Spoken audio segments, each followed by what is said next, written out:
Welcome back, everybody, to another YouTube video where your host, as always, I'm E. I'm C. Wait.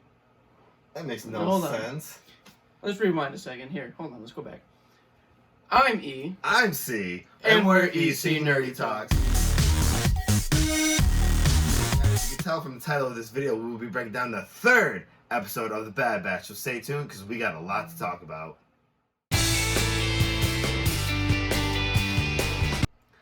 So I'm going to start you off on this crazy ride of episode 3. So when we last see the Bad Batch, they're in hyperspace, and we know that their ship is breaking down because they were getting bombarded by blaster fire from when they fled Seleucamine. And now as their ship is breaking down, they fall out of hyperspace. And as they're falling out of hyperspace, they are going to crash land onto an unknown moon.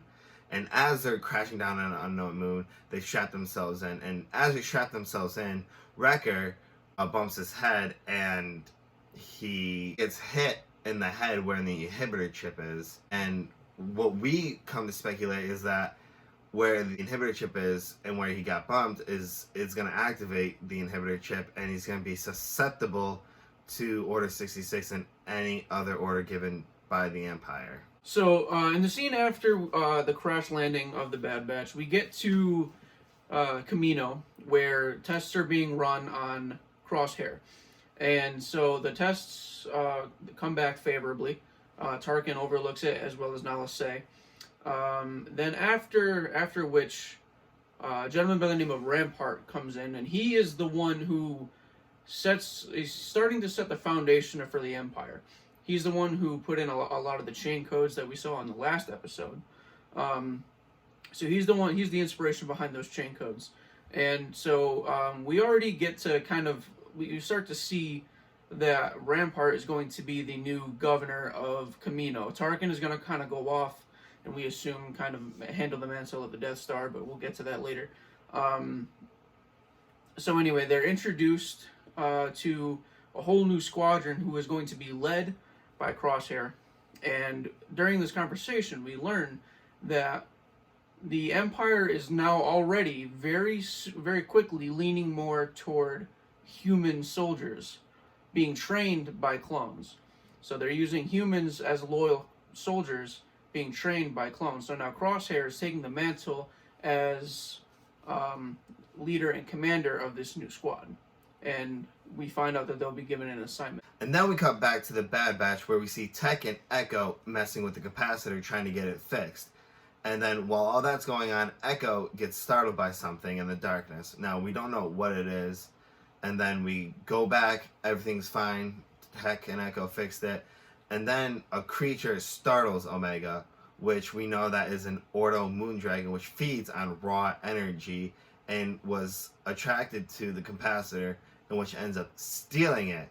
And now they can't go anywhere without that capacitor. And so Hunter and everybody decide to go after the Ordo Moondragon to get the capacitor back. And while all that is going on, Wrecker's having a massive headache where he got bumped in the head. And we all know that's the inhibitor chip. Maybe playing into effect, maybe trying to get activated again. But in the end, we all know what might happen. So soon after that, we come back into Camino. And so the new squadron under Crosshair is being medically examined. We see Tarkin, Rampart, and the Prime Minister of Camino having a discussion about the squadron. And so now, for their first test, Tarkin is going to send them to Onderon to take out Saw Gerrera's camp. And so Rampart tells the Prime Minister of Camino that although clones are more militarily suitable, that those skills can be taught to humans. And so as they get ready to send the squadron out on their first mission, the Prime Minister of Camino walks out and looks very visibly frustrated and even angry at the decisions that are being made against the Kaminoan clones. And then we get back to the Bad Batch, and now Omega and Crosshair are tracking the Ordo Dragon because that's one of Hunter's skills as being one of Clone Force 99. And as they're tracking the Ordo Dragon, Omega and Hunter have a conversation, and Omega tells Hunter not to blame Crosshair because it's not his fault, it's the inhibitor chip. But Hunter tells Omega that he blames himself because you don't leave a brother behind. I've seen that from other clones. And as you're tracking it, Hunter and Omega are attacked by it, and Hunter's mask comes flying off, and he can't breathe. So Omega puts it back on to Hunter, who is now unconscious but still breathing, and she goes after the Auto Dragon to get the capacitors back. And so, breaking in between the scenes here, we come back to Crosshair. And so now the team is being transported to Onderon to complete their mission. And while they're being transported, we get a little bit of dialogue between all the squad members. Now, there's one particular squad member besides Crosshair who kind of pushes himself as the quote-unquote second in command of the squad. He's very mistrustful of Crosshair and pretty much says that the Empire very soon will not be needing clones anymore. And he says, enjoy being commander while you are. And so Crosshair kind of already, you can tell, doesn't really like him. And so there's already a little bit of distrust between the squadron. And so when they make it to Onderon, we come to the small little encampment of Saw Gerrera's, and we actually discover that Saw Gerrera isn't there. He actually moved on to a different location, and this camp is packing up to meet him at a rendezvous point. And so just as they're ready to pull out, they get attacked by the new squadron, and so now Crosshair just starts taking them out left and right. All the fighters in the camp are being taken out left and right. And so they pack up the ship, and the rebels pack up the ship, and just as they're about to take off, the pilot gets shot out, and the craft falls to the ground. And so when the craft falls to the ground, the cargo bay opens and reveals some civilians. And so Crosshair interrogates one of the civilians and asks them where Saw Gerrera is. And pretty much they respond with, I have no idea, and if I did, I wouldn't tell you. And he instantly... Boom! Yeah, that. Just boom. Good night. Bye-bye. And so he looks at the other civilians and asks them if they have any information on Saw Gerrera. They tell him no. He pretty much goes, well, then they're no use to the Empire. And so all the other members of the squad, especially the quote-unquote second in command, pretty much they object and say, why don't we just take him in for questioning? And Crosshair looks at him and goes, they're no use to the Empire. That's not what their mission is. And tells them to execute him. And so the second in command guy kind of turns around and says, we're not doing this, we're not an execution squad. And so Crosshair, in a kind of cold-blooded moment, goes, you know why they put me in charge? And he said, because I'm willing to do what needed to be done, and shoots and kills this second in command, and pretty much establishes his dominance, and says, good soldiers follow orders.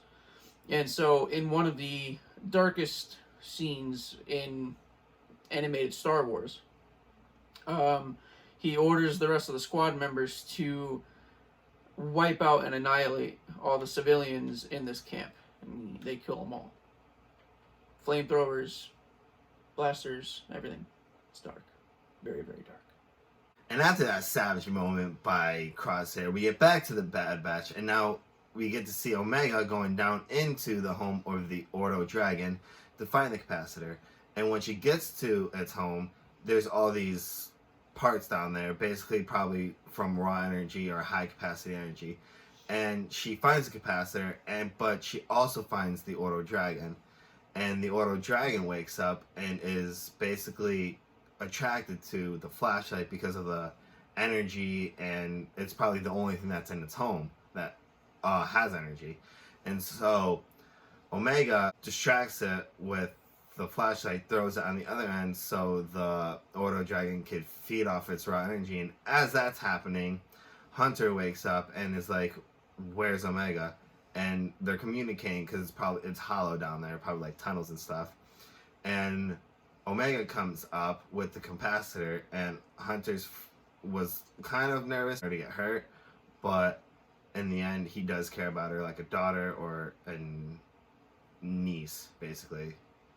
So upon the new squadron's return back to Kamino, they're greeted by Tarkin and Rampart, and they of course recognize that one of their soldiers is missing, but they don't really care.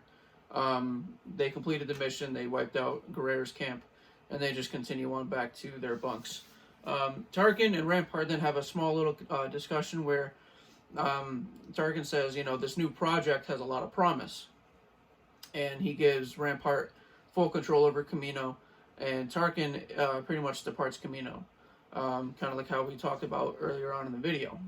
And so then we kind of head over to a discussion between Nala Se and the Prime Minister of Kamino. They are worried. They're very, very worried that the Empire's new plan is going to mark clones as obsolete. And so we also learned that Jango Fett's original DNA is being stretched way too thin, and so it's being more and more watered down as time goes on. And so they try to come up with an idea as to how to keep their clones superior. And so we learn that it's actually one of the Bad Batch that they need. They need a member of the Bad Batch that has fled Kamino. And so we come across a little theory that I personally have. I think the Kaminoans are actually going to send Crosshair after the Bad Batch, maybe with the approval of the Empire or even without. But either way, we get back to Crosshair, and they return to the bunk where the original Bad Batch, where their home was. And Crosshair's kind of looking around. He's looking at all the bunks. He's looking at the wall where Wrecker would kind of scratch in for a number of successful missions. And he kind of just sits in his bunk and he thinks. And this is a kind of almost like a personable moment that we can kind of connect with Crosshair. He's kind of, we can almost tell he's thinking about how things were before Order 66 and how nice it was with the rest of the team. And basically, we end the episode with them getting the capacitor in and flying off the moon. And while they're flying off the moon, Wrecker made Omega a home because she had nowhere to sleep in the beginning of the episode. And Omega's just beyond. She's impressed because they finally accepted her as one of their own. And pretty much, I thought it was a beautiful moment because it shows how much they actually cared for her. And not just another clone. But yeah, they care about her, and they're showing it with doing things that they probably never thought they would do.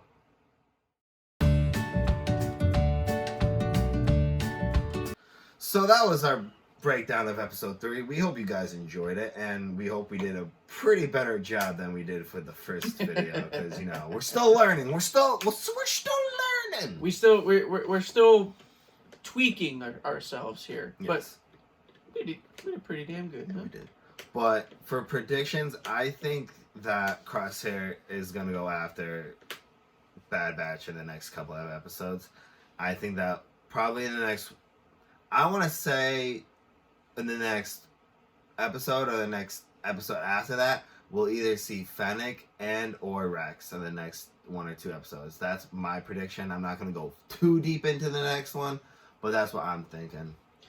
I honestly think that the next episode, I think we're really going to focus more on Crosshair in the next episode. I personally think we're going to get a very... I think one of these episodes, I personally think it's the next one, but I think we're going to get at least one episode that focuses very deeply, maybe almost entirely on Crosshair, and kind of his internal struggle between the inhibited ship and then his feelings for his brothers. Or the rest of the Bad Batch. So I'm kind of hoping we see that soon. Again, I'm hoping we see that in the next episode. But again, yeah, like he said, I probably won't go too into it. But so those are our predictions for the next episode. Let's get some overall ratings. What do you give this episode? I give this an 8 out of 10 only because I like the savagery of Crosshair. That's just my opinion. Don't hurt me because I'm just a human being. But I give it 8 just because I love Crosshair's pretty much arc of this episode, and he's just a savage to me. So I'm actually going to go ahead on a whim. I'm going to give this episode a 7, and I only give it a 7 because just of how short it was. It was a very short episode. I wish it was a little bit longer. But overall, it was a really good episode. I liked the heartfelt moments that Omega had with the rest of the team. I like how the final scene where they give her her own room and her own space. I just thought that was really kind of cool, and you know how they're just kind of they now bring her into like the family, quote unquote. And I also have to admit the savagery and badassery of Crosshair is just something you have to mention. I mean, I think Crosshair is one of our new favorite characters now. I mean, just because of how badass he was, and like, I mean, he's cool. But yeah. So I mean, that's kind of my overall rating. I know you had your rating, so yeah. So I guess we got anything else to say? I think we're good to go. Well, you know what we do when we end the video. Ethan, take us out. All right, my friends. So, love one another. Do something for yourself. And as always, you must follow the path of nerds. We'll see you in the next video.